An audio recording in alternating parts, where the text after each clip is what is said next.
Hey BookTube, Chelsea, the Reading Outlaw, here to do another review for you. Sorry about all the reviews coming at you guys these last couple of weeks, but I'm trying to get everything wrapped up before the holidays and before the end of the year, trying to wrap up on a little bit of a backlog of reviews that I have. So there's this one, there's one on Friday, and I'm pretty sure there will be one more before the end of the month.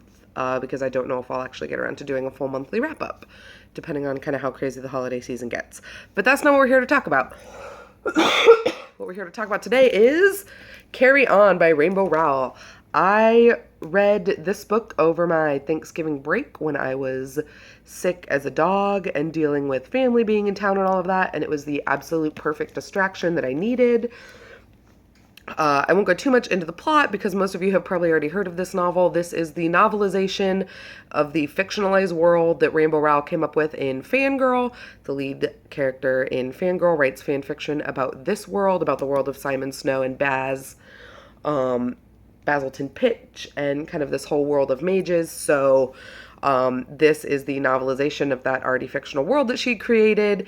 It tells the story of Simon Snow, who is the prophesied boy wizard who is going to save the world of mages from the insidious humdrum, but he doesn't know how.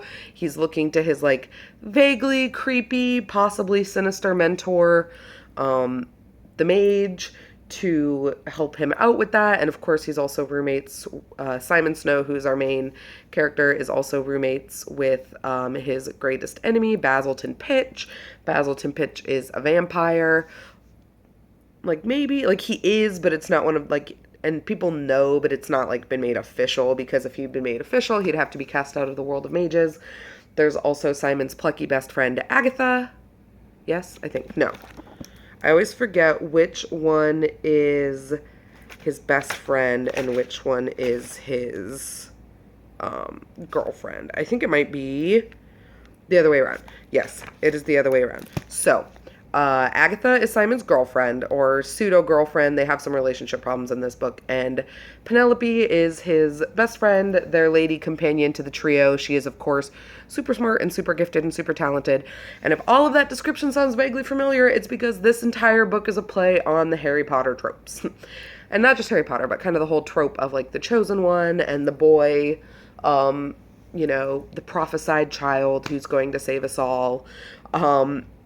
This book handles that kind of play on tropes incredibly well. So well, in fact, that there are a couple of points where I kind of felt like maybe it wasn't taking the mick out. It was actually being kind of tropey. So this book was not perfect for me.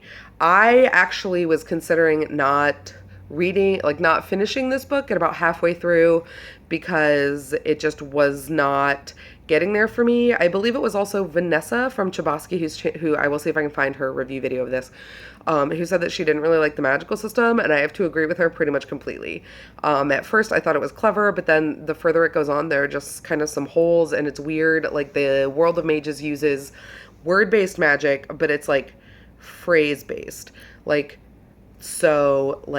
If you wanted to sew a hole in your pant, if your jeans ripped and you wanted to sew them up, you wouldn't use some Latin phrase. You would literally use the phrase "a stitch in time," and then you would say it with magic, and then it would make magic happen. I'll see if I can find right here. Here's I don't know, do you see right here where it says "clean as a whistle" and it's all bolded? That's magic, and that's a spell to clean yourself up on the outside if you get dirty. So it's a weird magical system that's based on the current phrases that we use, and you can make certain phrases magical if you say them with magic, and then certain phrases just become magical because they've been in the lexicon for so long. I don't know. It's very weird. It definitely is kind of a format that lets Rainbow Rowell play with pop culture references and some puns and some play on words. Sorry guys, I'm getting over a cold. So it's a language exploration thing, it's really interesting, but as an actual magical system, it kind of fell flat for me. But then we get to the middle of the book, and this is probably going to be spoiler territory for the next 30 seconds or so go ahead and cover your ears. I'll give you a couple seconds. Okay, so about halfway through this book, It is like we know it is made official on the page that Baz is head over heels in love with Simon. This is something that in Fangirl, Kath has kind of written into it, like in a similar way that you would write like Draco and Harry fan fiction. But this is actual slash content, you guys. This is not slash fan fiction. It is actual, straight up LGBTQ, adorable boy on boy love. And it's so good. And so in the second half of the book, as we keep going, Simon kind of comes to this realization that maybe he doesn't love Agatha the way that he did, and maybe his feelings for Simon go beyond just this hatred that he thought they were. There's a lot of really great opportunities to question sexuality and sexual orientation and sexual identity, although it's not really made a question in this book. Like, basically, Simon's like, I don't really know, but I'm going to go with it and I'll figure it out later. And I think that that is a really interesting interpretation that we don't always get, especially in young adult literature. So I absolutely loved it. That relationship made the second half of this book for me. It is the thing that kept me reading. It gave me all the warm fuzzies. And this book is so good, you guys. Like, the second half alone made it a 5-star read for me. It's Rainbow Rowell. She's an auto-buy author in my mind. I just really feel like she did a really good job with this one, and I would be very much so interested in seeing what continues to happen between Simon and Baz. I don't think we're going to get any of that, but I would be more than happy to read it if it were to actually come about. So that is my review of Carry On by Rainbow Rowell. Please let me know down below if you've read it and what you thought, if you thought any of the bits were problematic, especially concerning some of the LGBTQ themes and kind of the troping of the tropes, the trolling of the tropes, or however you want to put it.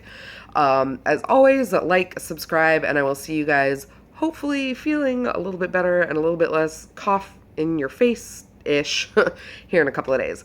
All right, guys. Bye.